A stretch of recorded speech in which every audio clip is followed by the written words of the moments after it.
Hello दोस्तों। आज की वीडियो शुरू करते हैं। आज है डे अपना 31। स्टॉक्स का नाम है महिंद्रा एंड महिंद्रा। समझते हैं इसकी टॉप डाउन अप्रोच, स्टॉक्स क्या कर सकता है, क्या ब्रेकआउट दे सकता है या नहीं। तो शुरू करते हैं वीडियो को।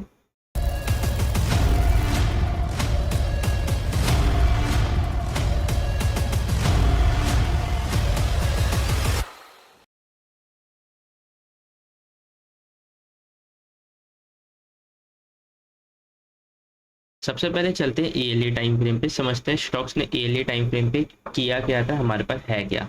तो देखोगे ईयरली टाइम फ्रेम पे महिंद्रा एंड महिंद्रा के एक ड्रॉप, दो बेस और एक रैली वाला डिमांड जोन है। तो मैं क्या करता हूँ, इसकी मार्किंग कर लेता हूँ। ये रही प्रॉक्सिमल लाइन, ये रही डिस्टल लाइन। यानी कि स्टॉक्स में एक ही बस अभी डिमांड जोन है बड़े टाइम फ्रेम पे, ईयरली टाइम फ्रेम पे एक यहाँ पे, लेकिन बहुत नीचे है। तो इसकी मार्किंग करते हैं और चलते हैं छोटे टाइम फ्रेम पे। छोटे टाइम फ्रेम पे यानी कि हाफ ईयरली पे चलते हैं। हाफ ईयरली पे देखोगे तो एक रैली, बेस रैली का, उसी के अंदर एक डिमांड जोन मिला है, और ऊपर की तरफ देखोगे तो इतने अच्छा डिमांड जोन भी नहीं है, क्योंकि बेस कैंडल का गैप बहुत ज़्यादा हो जाता है और बड़ा टाइम फ्रेम है, तो इस वजह से हम इसको मार्क नहीं कर रहे। ठीक। और यहाँ पे ऊपर की तरफ भी कुछ नहीं है। क्वार्टर पे चलते हैं। क्वार्टर पे अब मैं मार्क कर सकता हूँ इसको, क्योंकि रेंज छोटी होगी थोड़ी, है ना। तो मार्क कर लेते हैं इसको।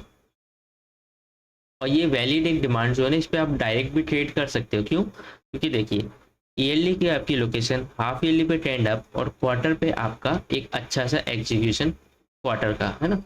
तो आप इस पर डायरेक्ट ट्रेड कर सकते हो। और अगर मैं हाफ ईयरली वाले की बात करूँ, हाफ ईयरली का लोकेशन क्वार्टर पे ट्रेंड अप है, और मंथली पे आपके पास कितने एग्जीक्यूशन है, एक दो तीन एग्जीक्यूशन है। तो यानी कि एक ऊपर से ट्रेंड तो आपका अप ही है, तो आप ऊपर अग्रेसिव भी ट्रेड कर सकते हो इसके अंदर। ठीक है,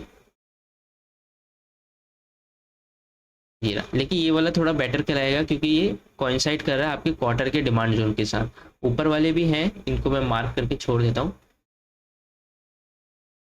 अब देखोगे स्टॉक्स ने मंथली टाइम फ्रेम पे क्या किया। स्टॉक्स यहाँ पे बहुत टाइम से कंसोलिडेशन कर रहा था, डाउन आया, इस एरिया से वापस रिकवरी दिया, और रिकवरी देते देते इसने एक नया ऑल टाइम हाई लगा दिया था अभी कुछ लास्ट मंथ में, है ना।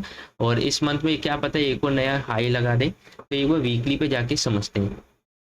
वीकली पे गए तो हमारे को एक यहाँ पे एरिया दिख रहा है, इस पे हम ट्रेड कर सकते हैं। आंसर है हाँ, इस पे कर सकते हैं। क्यों कर सकते हैं, समझाता हूँ। क्वार्टर पे चलते हैं। ये रहा क्वार्टर का आपका एक डिमांड जोन लोकेशन। मंथली पे देखोगे ट्रेंड आपका अप है। वीकली पे जाएंगे तो आपके पास एक तो ये एरिया है, और एक आपके पास ये डिमांड जोन है वीकली पे, यानी कि दोनों आप अग्रेसिव ट्रेड भी कर सकते हो। और एक और चीज़ ध्यान से देखिए, जब आपका ट्रेंड अप है तो उस केस में क्या हुआ, स्टॉक्स में कोई ऐसा डिमांड जोन नहीं था जो प्राइस को ऊपर की तरफ पुश करे, है ना।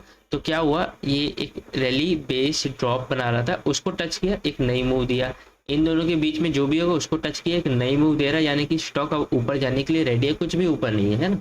तो आप कह सकते हो एक टाइप से ब्रेकआउट दे ही देगा, ऊपर क्लोजिंग मार देगा कुछ दिनों में, कुछ भी नहीं है ना, इसलिए रोकने को स्टॉक। और क्या कर रहा है, वीकली के डिमांड जोन फॉलो कर रहा है। तो एक दो और तीसरी वाली मूव थोड़ी बड़ी ही होती है, क्योंकि ज़्यादातर केसेस में क्या होता है, जब दो डिमांड जोन फॉलो होते हैं तो तीसरा जब फॉलो होता है या चौथा, तो उस केस में ये बड़ा मूव एक देता है। तो आज तो तीसरा है, तो ये चाहे तो इस बार इस वीक में ये एक अच्छी मूव दे दे बहुत लंबी, या चौथे वीक में दे दे एक अच्छी सी मूव बना दे। ठीक है, चलते हैं डेली पे। डेली पे देखोगे तो हमारे पास एक तो ये एरिया तो चल गया, ऑलमोस्ट वीक टू वीक चल गया, ये भी चल गया, है ना। स्टॉक्स अपनी डिमांड जोन को फॉलो करते हुए चल रहा है। ठीक, हमारे पास क्या लेवल है, हम क्या कर सकते हैं। तो हमारे पास एक तो ये मंथली का, ये नीचे का वीकली वाला, और ये मंथली का साथ साथ में। और थोड़ा सा क्वार्टर पे चलते हैं, तो क्वार्टर का एक ये है, मंथली पे एक ये वाला भी डिमांड जोन है, जो अभी हमने इसके अंदर वीकली का था, ये वाला। ठीक, तो ये सब सब हमारे पास डिमांड है ना। अगर बाई चांस स्टॉक्स गिरता है तो हम इन सब पे ट्रेड कर सकते हैं। और ऊपर की तरफ देखें तो स्टॉक कहाँ तक जा सकता है। स्टॉक्स को पहले एक बार इसके ऊपर क्लोजिंग दे जाने दो, क्लोजिंग दे देगा तो ज़्यादा बेटर होगा। वैसे तो चांसेस है वो दे ही देगा, क्योंकि डिमांड जोन फॉलो हो रहे हैं। एक हुआ, दो हुआ, अब फिर ये ऊपर जाके तीसरा एक और बार आएगा। तीसरा वो इस बार नीचे नहीं आएगा। इस बार अगर वो क्लोजिंग दे देगा, जैसे कि मान के चलिए इसने क्लोजिंग दे दी, तो इस बार वो यहाँ से उठ जाएगा।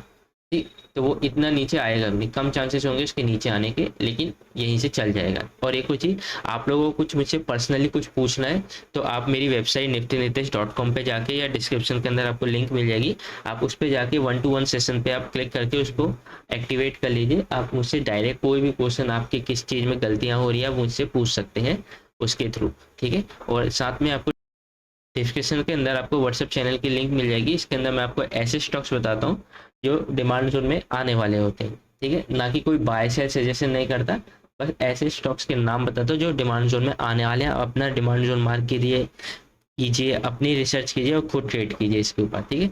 तो ये फॉलो कर लेना, और आप सेशन अटेंड करना चाहते हैं तो वो भी आप कर सकते हैं, डिस्क्रिप्शन में आपको लिंक मिल जाएगी। अभी के लिए बस इतना ही। आज डे 31 था, मिलते हैं अपने 32 डे पे स्टॉक्स को एक लेके, नए स्टॉक्स के साथ। तो अभी के लिए बस इतना ही, धन्यवाद। लाइक कर देना और सब्सक्राइब भी आप कर देना।